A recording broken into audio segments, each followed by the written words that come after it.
Now, all right, what's up, guys? This is Keith Kelfis. I have Joshua Latimer on. Hey, I might be a little bit choppy, but if you can hear me clear, you're gonna learn some amazing marketing stuff that I wish I would have known. Like, how come we did not look at marketing this way? Joshua Latimer, you've seen him before on my podcast, on my videos, serial entrepreneurial, multiple businesses. But how does it help you? This guy is freaking so obsessed with marketing. He's just been able to dial it in, and he's got a free live virtual event coming up very soon. You got to learn about. Josh, what's up, bro? What's up, Keith? Man, your internet isn't great, but I can hear your audio good. Hopefully everybody else can. And how's the weather in Michigan? Because it's been 100 degrees for 3 months straight in Texas. People are dying, but it's starting to cool off now. I've also heard that leads are cooling off for a lot of businesses. Let me make sure. Not necessarily everybody, but have you been hearing that people are having a harder time getting the phone to ring the last month or two? On your side, we didn't talk about this ahead of time, so maybe you haven't, but what do you think? You know, I have a friend, two friends that have said the same exact thing, that their phone has not been ringing as much as normal. So it's like last year is like, oh, nonstop leads, but now they're saying not so much. So not with new clients. Let's just blame Joe Biden and feel sorry for ourselves. No, I'm just kidding. That's the thing, though. Like, there are like realities. Like, it's not a magic trick. You can't just like push a magic button and get money automatically necessarily. We have to understand certain things. I mean, I have some pieces of advice. I don't know if you want me to start somewhere specific, but I know people need money. And more importantly than money, they need margin. They need actual profit.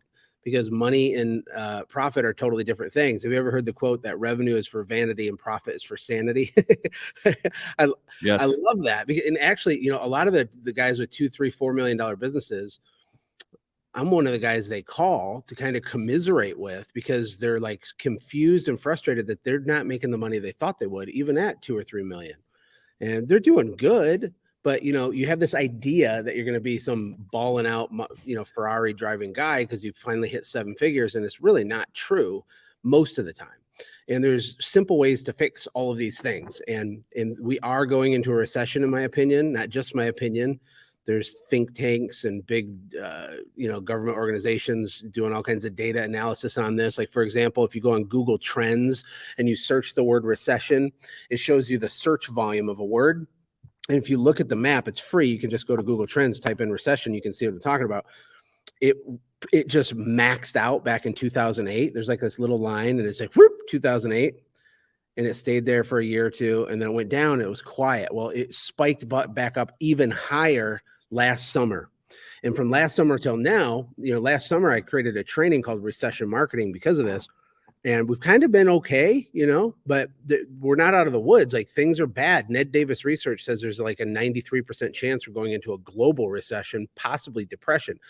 And the weird part is that I'm actually excited for people, because there's going to be huge opportunity to like get rich, to scale your business. I think a lot of people are going to panic and probably overreact, maybe sell their company for pennies on the dollar or go out of business. That's not good. I hope that doesn't happen to you.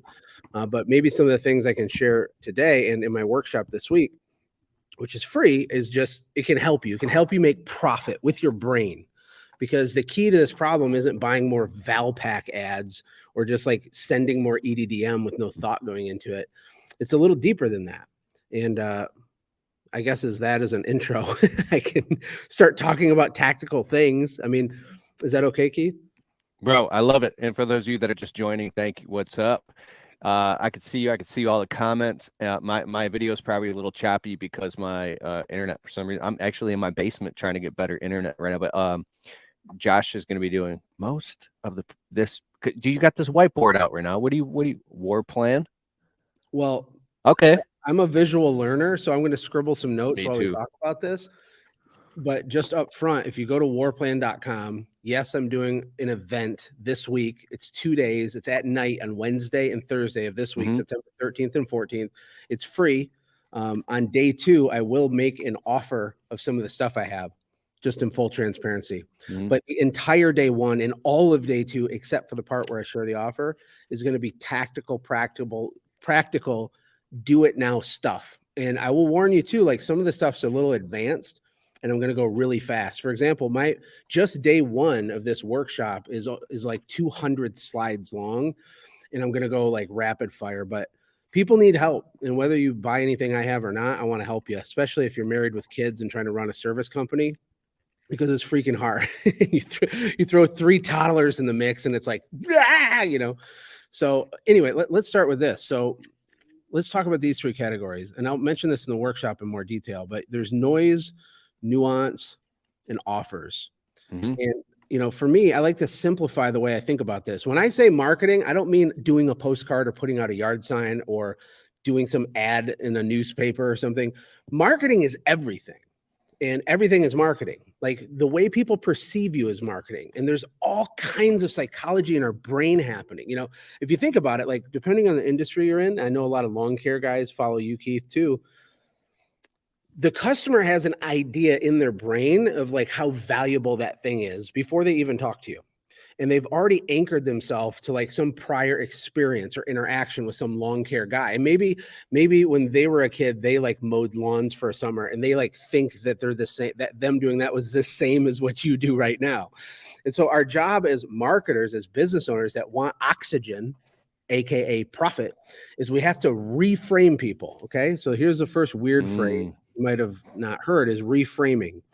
This is a phrase that's really common in internet marketing, or if you study persuasion, if you study copywriting. The game is frame control. And no one in the service industry really teaches it like this, but it's insanely powerful because you need to walk people through a series of simple things to reframe them that you're a luxury, top shelf, premium service provider. And even if your business is tiny and you don't have all this fancy stuff, it can still be done really, really quickly.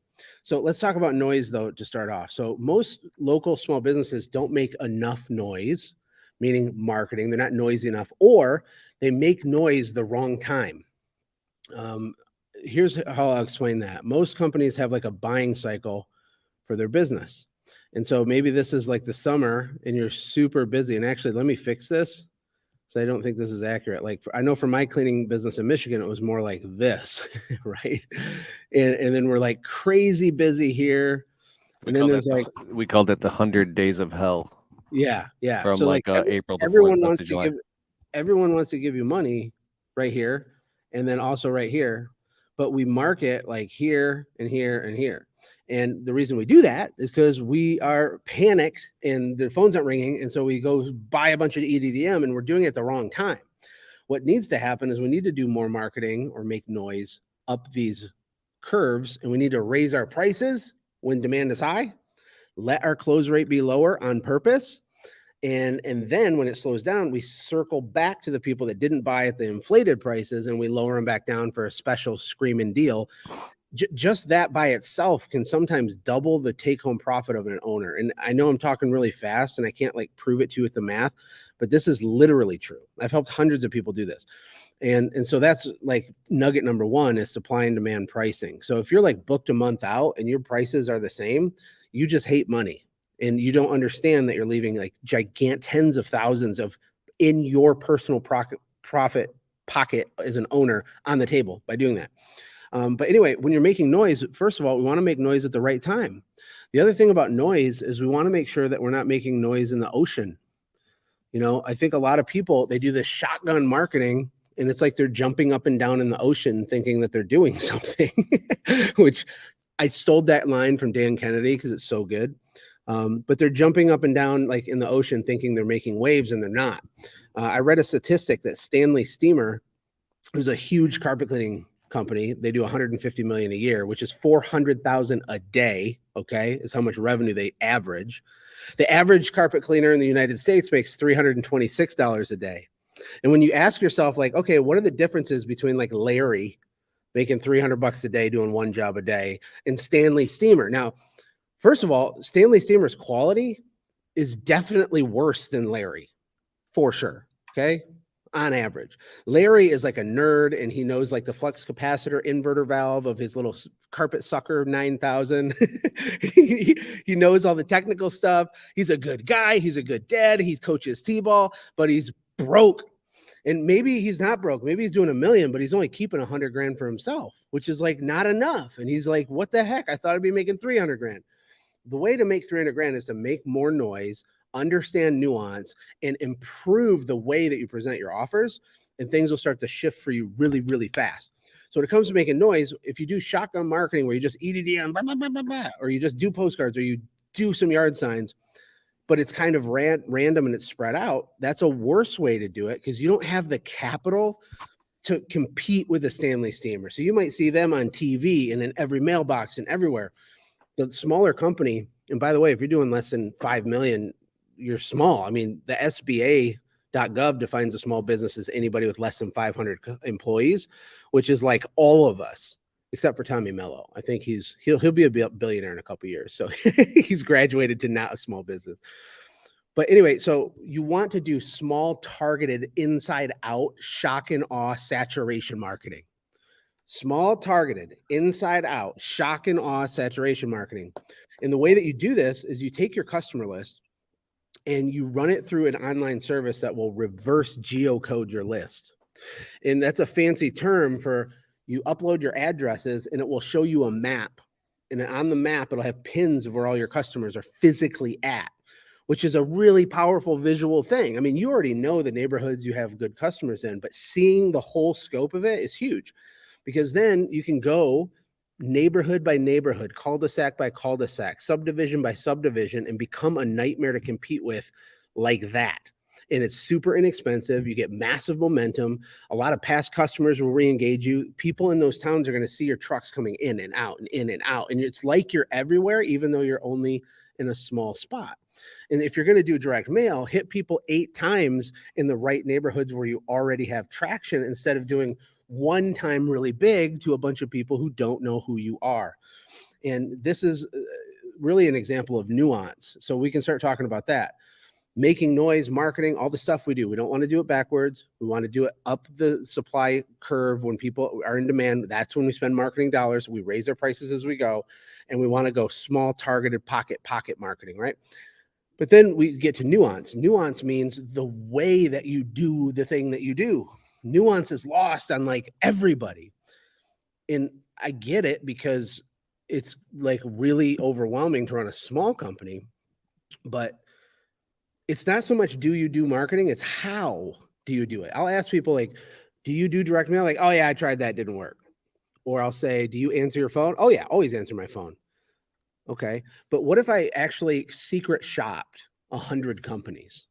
100 companies that all answered their phone. Would all 100 of them produce the same yield?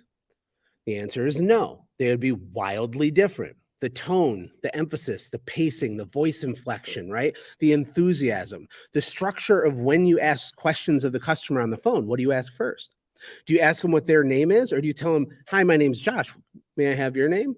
That little tiny, seemingly insignificant detail matters a ton when you stack it all up together, when you stack the nuance up, the choreography. It's like you're a choir director and you're using your brain thinking, how do I pre-frame? How do I reframe someone so that I stand out like a sore thumb and they know real quick we're not another Bob with a lawnmower guy.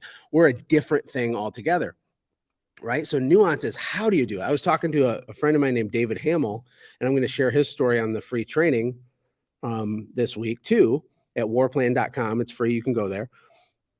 And he does yard signs, but he's a savage, okay? Like people pass out yard signs and like, it doesn't really work. It's like, no, you don't work. You didn't do it. It's not did you do it? It's how did you do it? So David, he split tested everything you can imagine with yard signs. I'll give you a bunch of examples.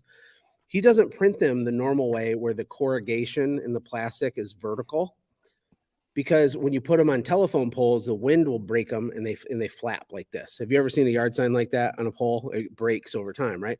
So he just prints them so the corrugation is horizontal, so that doesn't happen. Now that's one tiny little thing, but it matters.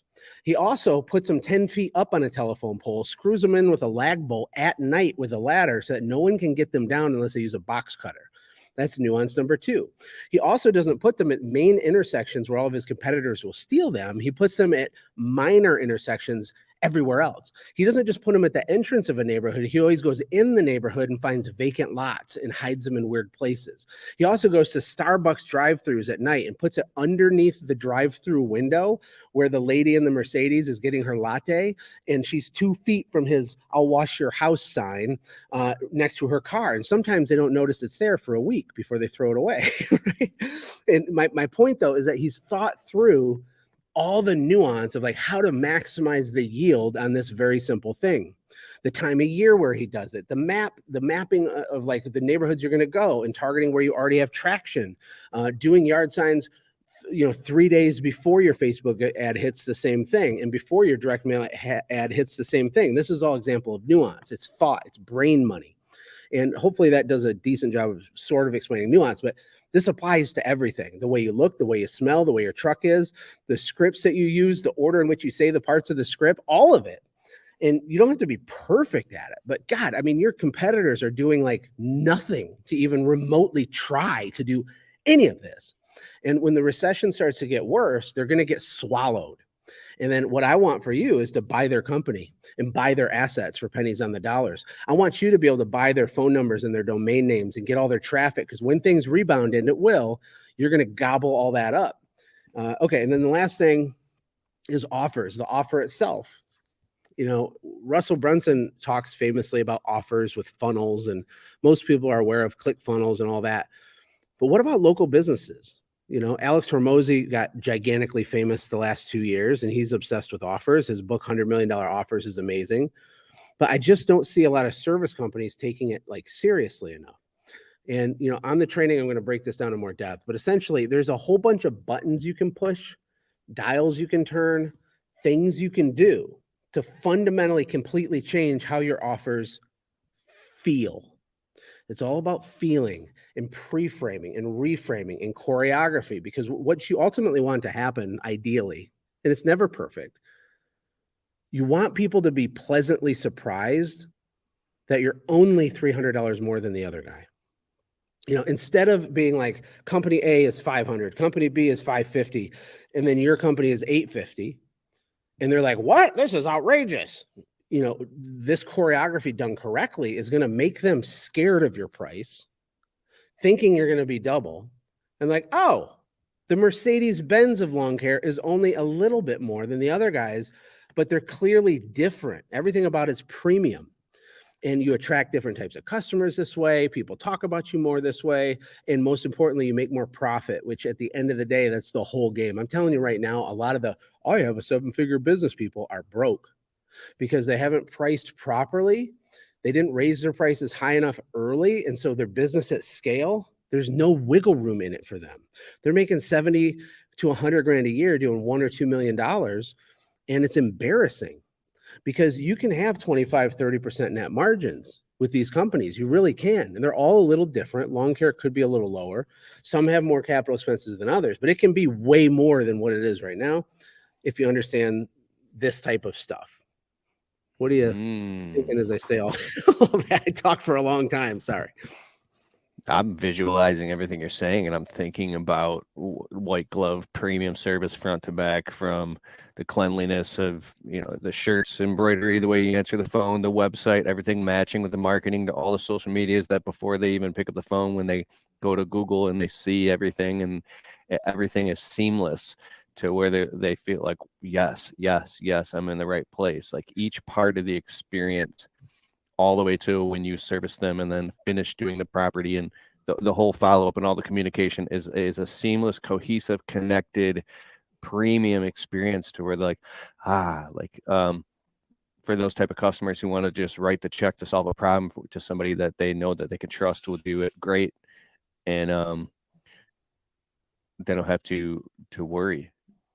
It makes me think about the E-Myth with Michael Gerber when he got his hair cut and the guy offered him a cup of coffee and did all these things. And he went back to the same barber shop after, and now the experience was different. He didn't offer him a cup of coffee. Something else happened. And then he went a third time and it was something different. And he didn't know why, but he didn't like the place, or his expectations went real low. So you're thinking all this out. Yeah. Yeah. And one thing, like if you don't have a lot of extra cash right now, don't get overwhelmed and stressed out by this, because you can do Mhm. everything that I'm talking about with like no budget, basically, because you work with what you have. You know, think of David and Goliath. Like, David didn't beat Goliath by trying to behave and act like Goliath. You don't have to do what Stanley Steamer does or what the big guy does. You can do your own thing. You can jump up and down in puddles instead of jumping up and down in the ocean. And if you don't have the fancy wrap trucks yet and all this stuff, it doesn't matter, because there's other things that you have the big companies don't have. Number one being speed. Okay. You have, if you don't have money, then you have time. I promise. Which means you can answer your phone in one ring, and you can get the estimate to them in 1 hour, and you can do the service before company two even calls them back. So we have competitive advantages at every level, right? The little guy has leverage over the big guys in certain ways, and the big guys have leverage over little guys in certain ways. And so don't pretend you're some corporate monolith. If you're like a single owner operator, like, own it, make that part of your value proposition, that, you know, the owners on every job site and personally expecting it. That's fine. As you grow, we can walk that back and replace it with something else. But we all have like a thing that can create separation in the brain of our customer. There's things we can say, there's scripts we can use to anchor people to a higher price and then walk it back so they're pleasantly surprised you're only $100 more than the other place. And it's a game that takes repetition and volume, takes some courage to do it. I think, you know, there's a portion of the population that's just lazy. And so that's fine, but they're just not going to do anything. Some people only learn things like this as a form of entertainment. They watch every video you make and do nothing, or they do very little, or they move like a turtle because they're paralyzed by fear. And the reality is you can have what you want for real. It's really real. You can change your whole family tree with a business like this, but you got to do stuff. You know, there's two types of work, like Myron Golden says. There's the work that you do on it and the work that it does on you. And even if you're like stressed out, like, I don't understand, how do I, that's okay. Start to chop the wood. Start to begin to try to understand, because there's going to come a point when you do. And as you're doing this work, you're changing and leveling up as a person, you know, and that's ultimately what needs to happen, because you need to build the character and capacity of a high achiever to actually be one. Otherwise, it'll all fall apart anyway. And this is why 80+% of lottery winners go bankrupt within 5 years, because it's like a giant tree with no roots. You know, if you got little roots, you got little fruits. And I want you to have big fruits, which requires big roots. And in the roots that you get, I'll give you another Myron nugget here before we hop off, is there's two natures to a tree. Okay. You ready for your brain to break, Keith? This right here is a root system of a tree. Okay. We're just going to say this is the root system. You see that? And the thing is a lot of service company owners have been doing this a while.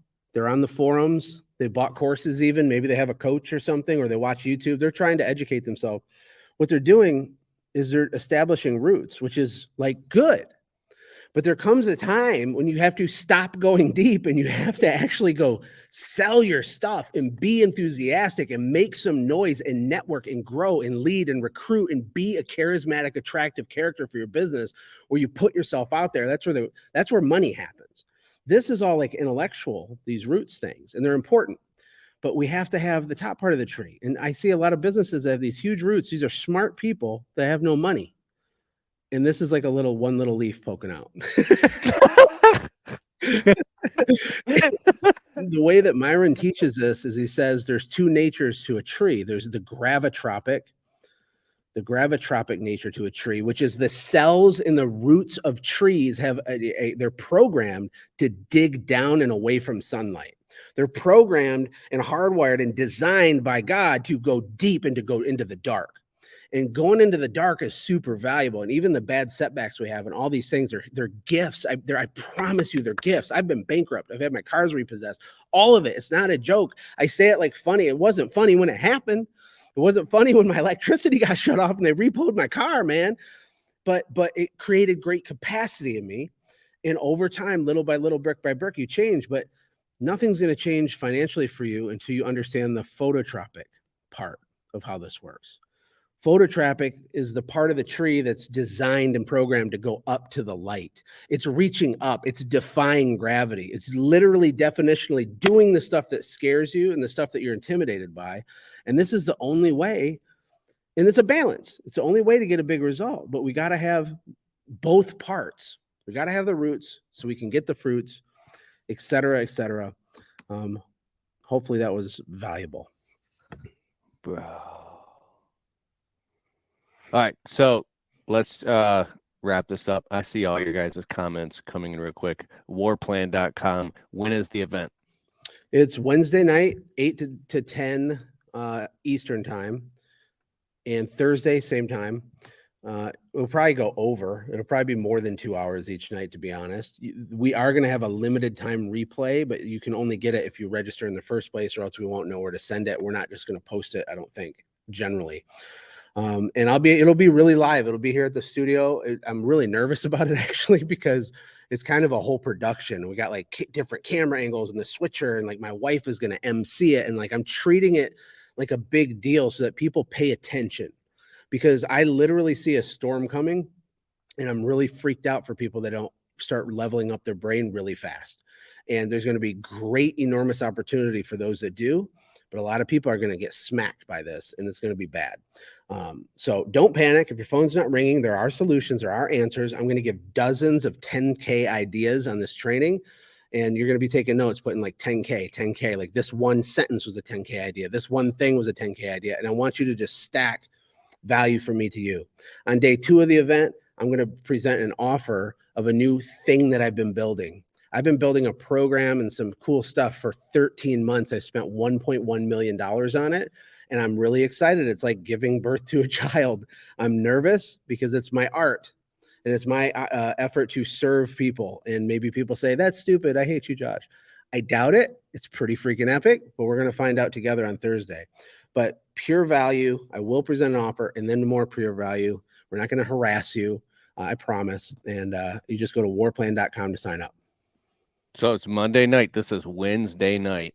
Mark your calendars. Go to warplan.com. Register totally for free. Put it on your calendar, and you're going to teach epic stuff. I know you did over the winter. You did some free stuff on Facebook, and it was insane.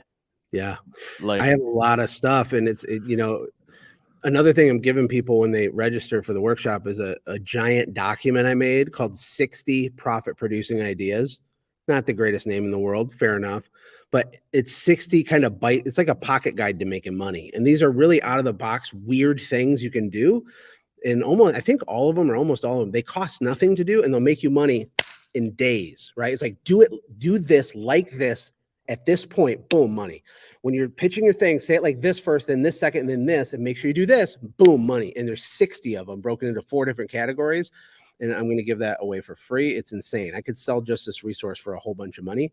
It's going to be this massive bribe to get people to show up. Share it with your friends. If people are hurting and suffering, they have young families, if they want to grow faster, if you want to legitimately become a millionaire. And by the way, $1 million today isn't what it used to be. And it's not like some magical thing, but it is a step one. Let's get you there first and then go from there. So I appreciate your time, Keith. Thank you so much, brother. Thanks to you too, Josh. And thanks everybody here. Awesome. So excited to see you guys Wednesday night, warplan.com. I'll be there taking notes. Have a good evening, Josh. Later, guys. Bye, everybody. Thank you.